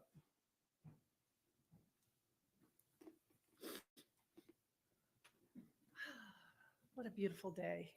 It is, Sandra Sandra. Sullivan, South Patrick Shores. So this is the map that is in there, and it includes down here Osage and Angelica, right? This whole area is the taxing district area. So I want to just go back to when this first came up, which was May 4th, 2023. And it was around the time that I saw some lobbyists visiting commissioner offices, and I had asked about what that was about. And it was about the Bright Line. It turned out to be about the Bright Line development, even though I was told by D4 that it was about borough pits. But anyway, so at the next meeting, after the idea was brought up about doing paved roads, at the very next meeting was 5/23/23 with the controversial item of Bright Line Development putting a road down through a dirt road, Osage and Angelica. And it wasn't really obvious. That was the item. Now, what I would like to see, if you're going to move ahead with this taxing district, is assurance that the stipulated agreement is being fulfilled and that the developer of this Bright Line development, as it's referred to by District 1, that they are paying, as it says, agrees to pay all the county's reasonable costs in acquiring said lands and interest in land and costs of constructing a public road access over land. So they agreed to pay, and they agreed to have an MS2TU cost, which never happened until very recently. But they agreed to pay for that cost of this new access off of Grissom Road. So I'll be doing a records request, and I would like to see a copy of the canceled check or payment made by this developer, because what it looks to me with the timing of two meetings, May 4th followed by May 23rd, is that something's being finagled here. And we're going to do the records request, and we're going to see whether this is trying to put this cost onto the taxpayers to cover that. Thank you very much. Commissioner Goodson. I didn't know they were back working, are they? God almighty. High tech. In reference to what Sandra Sullivan is saying, is that not the road that's north of 528, has nothing to do in this taxing district? Is that my understanding? I believe you're correct, sir. I think those roads are already paved, and that's No. She's referring to the new road that's going to go from the, I to guess. connect to Grissom. Yes. I yeah. don't think that'll be part of it. Right. County Attorney, this wasn't intent to put that in there, correct? No, the map shows a general area and there's a circle showing the general area, but the agenda report, if you actually read it, specifically identifies the unpaved roads that would be subject to it. And on the map, the unpaved roads, there's a key to it and you have to read the key. But the key shows you which of those roads are dirt roadways that would be paved. And again, only property owners abutting those paved roads. And you have to go a number of streets north of Angelica or Osage before you get to the nearest unpaved road that would be subject to this MSBU. So again, the map shows a general area, but the sub precinct would only be those properties abutting one of the unpaved roads that would benefit from the project. One other question, please. Yes, sir. Go ahead. I don't know. This might be a Frank question, I guess, or his attorney question. You have numerous roads in this special taxing district. Would they be done over a period of 5 years, 10 years? Or I know you say that how quick would you collect the taxes? I don't know. County Attorney, we were working on that data by cost. Do you have any idea on that? So there are a few options. There's only a certain pace at which we can go with paving roads internally. We could use external contractors as well. So there are a couple options. And I think part of this action is for staff to go down and they've done a more general assessment, but we will have a more detailed assessment of the time and costs. And by doing it on this scale and doing a number at once, you can realize some efficiencies that if you just did one isolated road at a time, you might not. So, but you're correct. It'll take some time to do all of it. It's approximately 14 miles of unpaved roads. So it'll take a while. Commissioner Goodson, we had just started putting so much work into this, and the county attorney's office was starting to put a great amount of time into it. So I wanted to check with the board to see what your ideas were with this, if we move forward before I had them really start investing even Correct. more time into it. If you approve this, we'll come back in likely May to you, the second May meeting, or maybe the first July meeting, with a lot more information and a resolution that would place this as a referendum election on the ballot. Okay, let's go back to the.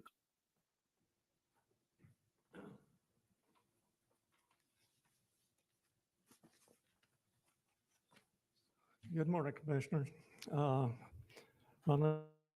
name's Orville Leland Cox. I live at 4180 Paddington Street. 3 years since I had my house built. At that time, to my understanding and best of my recollection, there was no paved roads anywhere. You know, maybe the main road, Canal Groves Boulevard, and but now most of the roads are the west side where I live, and there's a lot of houses there, are still unpaved. I believe we pay the same amount of taxes, property tax, as the people that's living on these paved roads. My question is, why should we have to pay when these other roads were paved and paid for the county, included in the property tax, as the unpaved roads? Up to 3 or 4 years ago, our roads were horrendous on the unpaved roads. After much discussion with Commissioner Pritchett, arguing, begging, they did come in and build up the road base, almost all the unpaved roads. So now I don't think that it's going to be that much cost, because the road base is there, except for the pavement. Before that, these roads were horrendous. They were this far below the, like when it rained, it was like a canal, a ditch. You'd throw wakes. There again, when it's dry, then you got the dust, you got the washboard roads and stuff like this. It appears to me that it's just to charge an extra cost to these people that live on unpaved roads now would be basically double taxation, as we're already paying the same amount of tax as everybody else.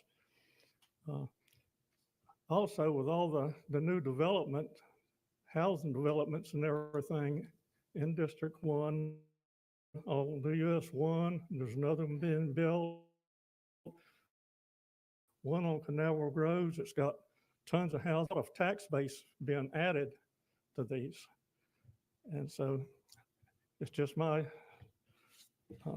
would love to have the roads paved, but I don't believe that the extra cost. Okay, thank you, sir. I appreciate it. Yeah, go ahead, please. Sir, I love your community, and you're one of the people in there that I think are so incredible. So we've done a lot of work on the roads. I've heard from a lot of your neighbors that want them paved, but if you don't, just vote no. It's all up to you guys what you want to do by the time it gets to you. You're the only ones that'll be voting for it. Yeah, I understand that.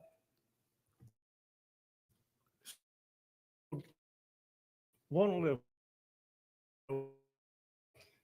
they say, because riding horses, you can't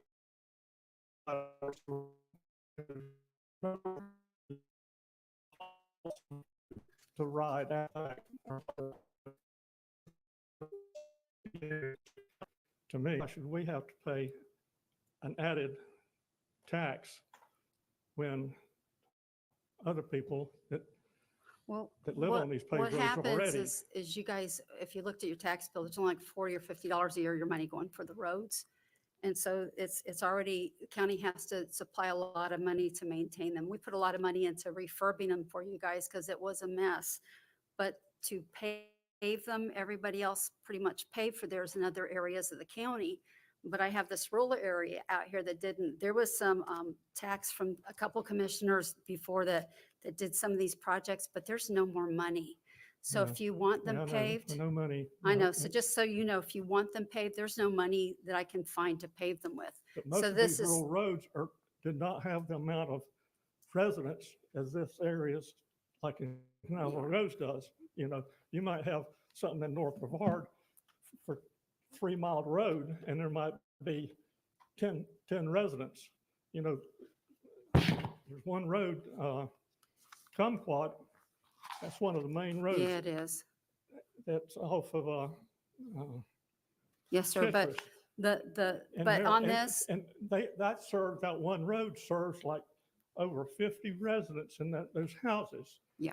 And But you vote no on this and it'll completely go away. It's just a way for you guys to have a voice if you want to do it. We just try to find a way to help with the process. But again, it's all up to you guys what you want to do. Yeah, if you want to pay for it. Well, everybody kind of does in areas. That's my point. Right. When I moved into my neighborhood, I had to pay for those roads. So I would love to do it if I could talk them into giving me extra funds just for us, but it's countywide tax dollars. So that's what we have to try to figure out. And I've been trying for 7 years to find a way to get some money up for y'all. Many of So- these roads that are already paved on the east side are being repaved time and time Resurfaced. again. I know. They're being resurfaced because the you know, county did that. resurfaced, which Yeah. they didn't really even need resurfaced. So, you know, No. it just seems to me like there's a lot of waste that don't need to be. Thank you, and- sir. And the ones that, like Thank you. myself, Thank are Right. being neglected.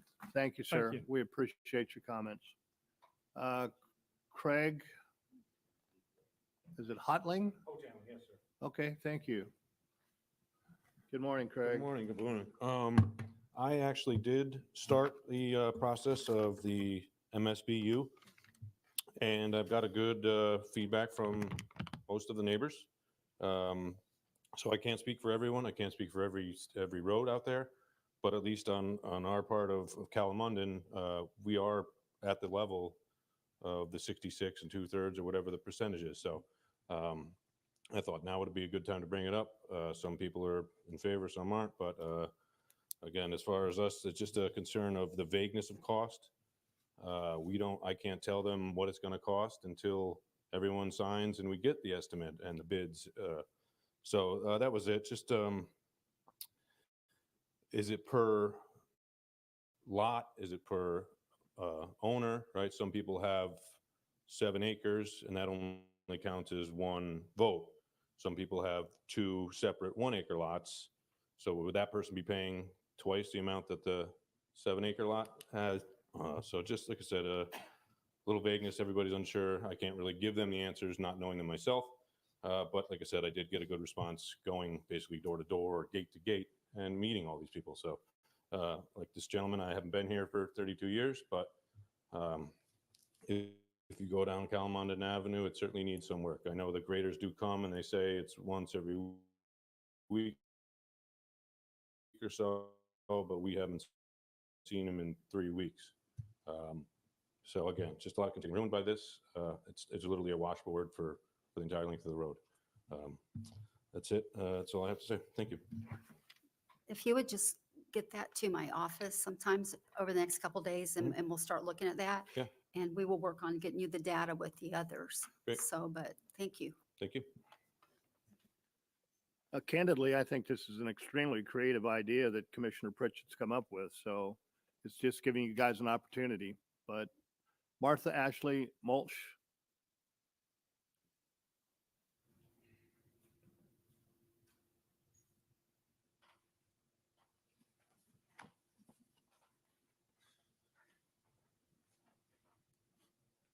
Well, there's an old saying, you can't please everybody all the time.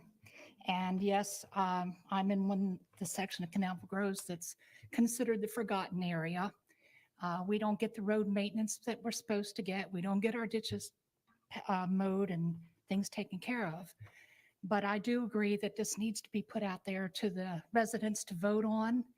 I know personally, I agree with what Mr. Cox said, that the people on the other side of Canal Groves, they don't have to pay for their roads. Their roads are already paved. And here we are still begging to get ours paved. And like someone else said, they're always repaving roads that don't really need to be repaved. So I'd like to see how they look at the money and how it can be adequate to help us. But one other concern I have is there's hardly any empty lots left. We're getting more and more people on that side of the Groves, and we still only have 2 ways out of there. God forbid we get another forest fire like we had in 2003. You're not going to get all those people out of there. Think about it. Thank you. Thank you very much. Brad Mosh. Is that how you pronounce your last name, Mosh? Thank you. Yes, I just also wanted to hopefully suggest that you could also consider putting speed bumps on sections of the road such as Tangerine Street, which is where we live. Because after a couple of years ago, speed bumps were put on Cangrove Street, which is north of us. So the dirt road, Tangerine Street, that we live on became a bypass for people to get around the speed bumps, and the traffic instantly jumped. So if you pave Tangerine Street, I'm assuming it's going to become an even more convenient bypass to get around those speed bumps on Cangrove. So I'm hoping there's an option to add speed bumps on Tangerine Street if that does get paved, so it doesn't become a very convenient bypass for the speed bumps. That's all. Thank you, Thanks. sir.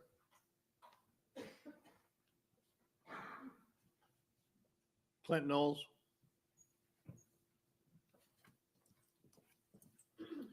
Good morning. I'm a Canaveral Groves resident. Met with Pritchard 4 or 5 years ago. I think we had the county there discussing paving and the concerns. I think we all agree that it's a major issue. I know that during Hurricane Matthew, we had some problems with washouts and such. Concerns getting emergency vehicles in, even the school buses after the hurricane was a problem. But again, I think we all agree this needs to happen. Coming down to the funding end of it, the majority of the roads in there are paved, particularly on the east side of the highway. Those were not done under special assessment. And then the idea of fairness and consistency, as Commissioner Tobias said, we hope that we'd be granted the same, that these roads get paved for the safety of the community and the folks that live out there. I know you guys have a challenging job, and we appreciate what you do. Thank you. Thank you very much. Katie Delaney.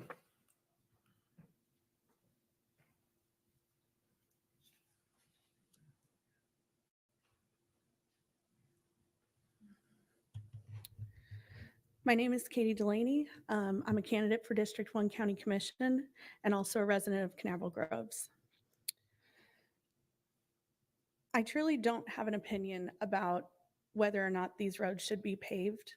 I think that the residents should decide. That's a good idea. What I'm frustrated with is that there was no community conversation. Many times, Commissioner Pritchett has been asked to come to the Homeowners Association meetings and has not come. I know from personal experience, I've had many times where I've tried to reach out and I've not gotten a response back. People are frustrated. People are frustrated. People don't know what this process is. People are questioning, is everyone going to have to pay this tax? Or is it only the homes on the specific streets? When I reached out to my neighbors and the community in Canaveral Groves, I will say most of the people don't want the paved roads. They feel like they live in Canaveral Groves for a reason, because we want, to live in a rural atmosphere. The people that do want the roads, a lot of them only want it because the dirt roads have not been maintained. And just like some of the speakers talked about, that's a huge problem, that these roads have not been maintained. And then again, there's people who just want the roads paved. So I think it's a good idea that this goes to the voters. But I just wish that there was more transparency, more community involvement. And I find that it's ironic that, Ms. Pritchett and Mr. Tobias, you sat and talked at the budget meeting about how, the infrastructure, it's not your problem now. Wait for the next commission. But you're going to, and I was referring to impact fees and whatnot. But you're going to try to rush through paving all these roads without even having a conversation with the community. And I'm having the same people reach out to me in North Brevard and Mims and Scottsmore. They don't want it. What they want is their dirt roads maintained. So, yeah, we just need to do better. Thank you. Commissioner Goodson. Yes, sir. I'm sorry? How much better transparency can you have than allow the people to vote? I think that's a great idea, but what I think should have happened Well, you first. said that you wanted to see more. No, you said you wanted to see more transparency. I'm Right. trying to ask you, what would you want to do? Right. What I would like to see is a community conversation with the people that live there prior to having to spend the money putting that on a ballot and putting the staff through all of that, when you could have just had a conversation with the community. Huh. Thank you so much. Thank you. There, once again, Yeah. the light system's out. Working, sorry. so I apologize. Just call out if you want. Commissioner Commissioner Tobias, please. Sure. Ms. Blaney, how much is this going to cost? I don't know. Your attorney doesn't even know. How much is it going to cost per parcel? Do you know that? How much? I do not. And Okay. let me tell you why I asked the question. Because I believe, I'll call her chairwoman because she's been chair, is going through the process. The reason she has brought this up and is something that she scolded me on ages ago, which was, if you're going to use an inordinate amount of staff time before you do that, please bring the issue to the board. That takes a lot of work for staff to figure out how much of this is going to cost, how it's going to be divided. We don't have that information. I'm sure Mrs. Chair Pritchett would be more than willing to share the information. We had a citizen out here who said he's gone and spoken with folks. He just doesn't have it. Neither do we, but this is the process that'll get us to that. We don't have that information. And normally I vote against these things, but based on the information that I've gotten from that Chair Pritchett is trying to get all of this information together to be able to present this to the citizens where they have all that information. We don't have this information. This is the steps required to get that information. To expect her to have answers before we have them is just unfair. Nobody is expecting her to have answers. What I asked for was a community conversation. Thank you for your time. I will be supporting. I will be strongly supporting this. Okay. Okay. All right, Stephen, CEO Boat. Okay, there you go.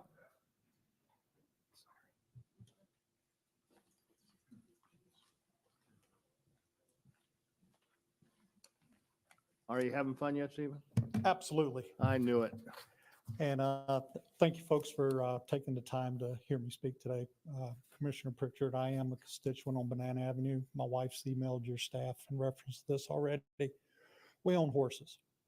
We own horses on a dirt road. We bought on a dirt road specifically so we can enjoy the pleasure of riding our horses in our community. There's been a lot of development on Banana Avenue. We've got maybe 3 or 4 lots left on Banana that can be developed on. I've been out there 12 years. This is my second time living out in Canaveral Groves. We love it out in the Groves. We moved to the Groves specifically for the dirt roads. If I wanted to live on a road that was paved, I'd have moved to Vieira.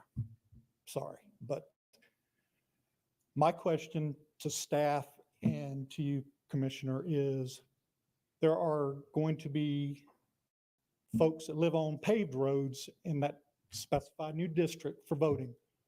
Or is it only going to be the folks that live on the dirt roads going to be able to cast on this ballot?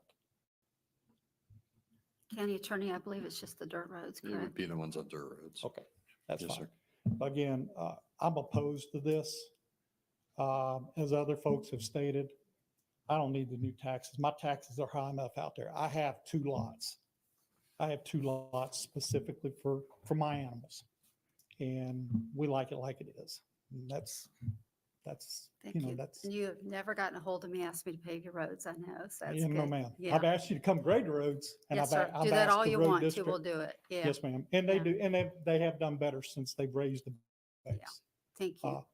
I worked in the asphalt industry as a kid. It's expensive to pave roads. And It I is. really don't want to see that extra money. I'm Gotcha. retired now. My wife's getting ready to retire. And I just, for us, it's a bad move. Okay, thank you. Thank you. Thank you. Okay, we have come to the end of the cards here. Do I hear a motion? Yes, I'd like to make a motion for the county attorney, if you guys are willing to go ahead and put in the time now and get us more of the specific numbers so that we can present them to the community, so they know exactly what they'd be looking at if they want to do this or not. Just so you guys know, if I get another windfall tax hunk of money, it's going to help with this as well, if this is what you'd like to. I'm not I- certain what I- the motion is. I know, I just made a messy motion. What a female. A motion to allow the county attorney to move forward in working on the information and a resolution. Okay, there's a motion from Commissioner Pritchett, seconded by Commissioner Goodson. Is there any further discussion? Hearing none, all in favor signify by saying aye. Aye. All opposed, nay. All right. Motion carries. Well, you need to live on a dirt road then. All right. Okay there, naysayer. We have board reports. Frank Abadi, County Manager. Yeah, I do have a couple of items for you, Commissioners. Yesterday evening, Public Works received a request from the TPO. They are working on an accelerated grant and for a grant for Ellis Road. It's a multimodal project, a grant opportunity. The federal government had shifted the time frame. It was supposed to be a couple of months later, but they've accelerated it a few months for whatever reason. And so we're looking for a letter from the chair to support the project to be sent to the Office of the Secretary of Transportation at U.S. Department of Transportation. And I'm sending that one out and to each commissioner. The second one is a similar request for a supporting letter from the board for Palm Bay. They have an Emerson Drive project. It's for a Safe Streets for All implementation grant, and they received that request as well. The TPO is requesting that we also support, the board support that. So we're looking for the chair to, with board approval, to sign both of these letters of support for these grant application requests. Do we need a motion for that? Yes, you do. Okay. We have a motion to move forward with the letters of request. And is there a second? I'll second. Seconded by Commissioner Feltner. All in favor signify by saying aye. Aye. All opposed, nay. Okay, the motion carries. Since this kind of ties in with one of the things that Commissioner Feltner was doing, I'm going to ask him for his report now so that he can discuss his letter that he's proposing. Yes. Thank you, Mr. Chair. Took it upon myself to write a letter funding that's in 2 different places in the budget. Governor is getting the budget soon, and total is $10 million. So I thought rather than each of us trying to write a letter, I would just do one, and we could give direction to the chair today to sign it and send it. I passed that out earlier. I'll read it real quick if you like, but it's pretty straightforward. Yes, anybody wants to hear Yeah, it? go ahead. Okay, all right. To the Honorable Governor DeSantis, thank you for your service to the people of the great state of Florida. Your steadfast leadership continues to be important to the future of Florida's Space Coast. I am writing on behalf of the Brevard County Board of County Commissioners in support of the $5,769,432 from the general fund and $4,230,568 from the FDOT Trust Fund for the Ellis Road widening pre-construction activities currently funded in the 2024-25 budget. This road project is a top transportation priority for Brevard County. Ellis Road is a strategic connector between I-95 and the hub for aerospace, aviation, and defense contractors in Brevard County. Additionally, this appropriation will allow for right-of-way acquisition to help safeguard this project from rising inflation. This approach would reduce the overall widening construction cost in the future, accelerate the schedule, and help secure the project delivery. In brief, the Ellis Road project will provide a significant improvement to a critical regional corridor in Brevard County. Thank you for your consideration. Jason Steele, Chair. That's the letter. And I'll make a motion for that. Is there a second? Second. Is there any discussion? All in favor signify by saying aye. Aye. All right, motion carries. Now, let me get through just a couple of last little things here. Commissioner Goodson, do you have a report? No, sir. Commissioner Pritchett, do you have a report? Morris, do you have a report? No report, Mr. Chair. Okay, Commissioner Tobias. Thank you, Mr. Chair. Today's pretty brief. Today is National Talk Like Shakespeare Day. The useless Florida fact: in February 1999, Plant City stole the Guinness World Record for world's largest strawberry shortcake, measuring 827.44 square feet, weighing in at 8,150 pounds from Quebec, Canada. However, the record is now being held by a city I can't pronounce in Philippines for a shortcake weighing 21,213 pounds. At least it's not in Canada's hands. This day in Florida history: in 1921, the Florida legislature divided Old DeSoto County into 5 parts, forming the counties of Hardy, DeSoto, Charlotte, Highlands, and Glades County. And most importantly, the employee recognition is Lisa Cruz. She is Land Acquisition Specialist 2 in Public Works, the Land Acquisition Office, 3 years of service. Lisa has over 20 years experience in the title insurance and closing industry, and she makes her well suited in land acquisition area. As land acquisition specialist, Lisa's job duties include negotiating with property owners for the acquisition of property, easements, and right-of-ways to support county projects. In addition, she reviews title reports, legal descriptions, and appraisals. And most importantly, she works to establish and maintain a relationship of trust and integrity with the public. She's extremely dedicated to her job and county. She's always had a smile on her face and is one of the most pleasant people to be around, according to those she works with. She is a ray of sunshine. Fun fact: Lisa enjoys boating, antiquing, and traveling. In fact, on one of many travels, she found herself on a cruise ship during a nor'easter.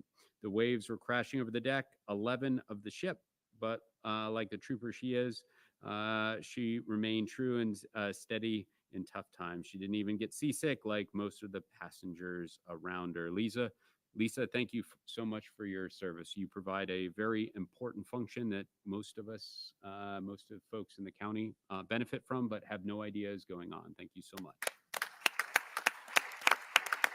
Thank you. That's my report, Mr. Chair. Okay, we have 2 last comment cards from the public. Sandra Sullivan.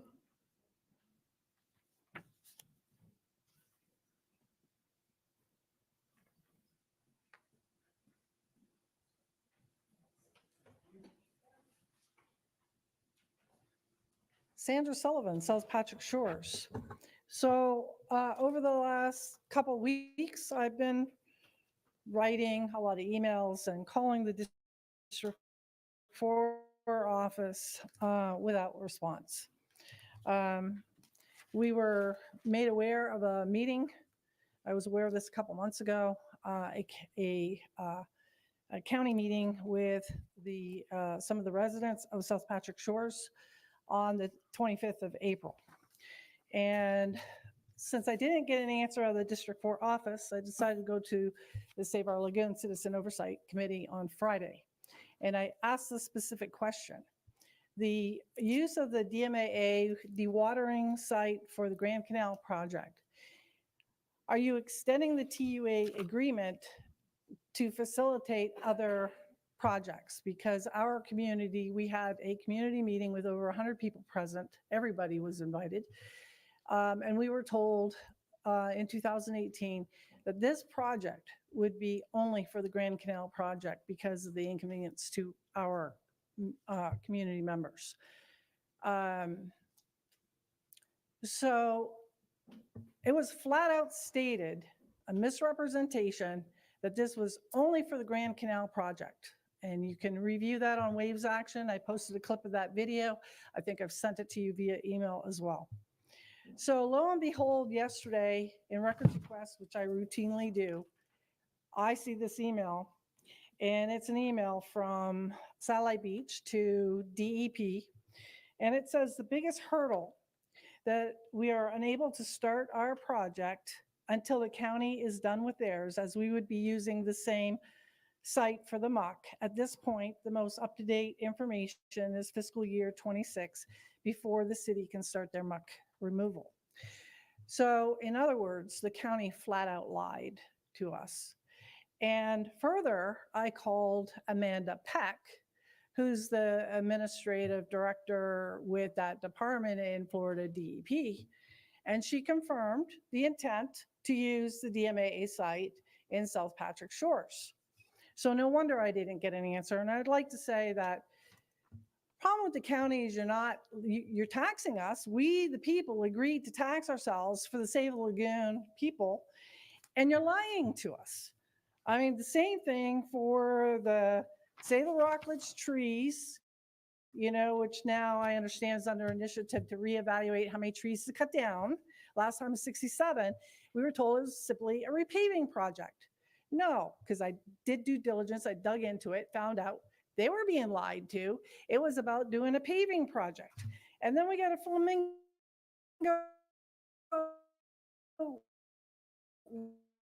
road project in South Patrick Shores as well, which is another project. You're not listening to the people, and you're actually going to be. Do I hear a motion to adjourn? Is there a second? No, you guys want to do some more stuff? Okay. All right, Commissioner Feldner. Commissioner Goodson moves to adjourn. Commissioner Feltner seconds. All in favor, say aye. Aye. All opposed, nay. All right. Thank you very much. Opinions expressed by any member of the government do not necessarily reflect the views or opinions of County Commissioners of Brevard County, Florida, Space Government Television, or the program are solely those of County Commissioners of Brevard County, Florida, Space Coast Government Television, and the program sponsor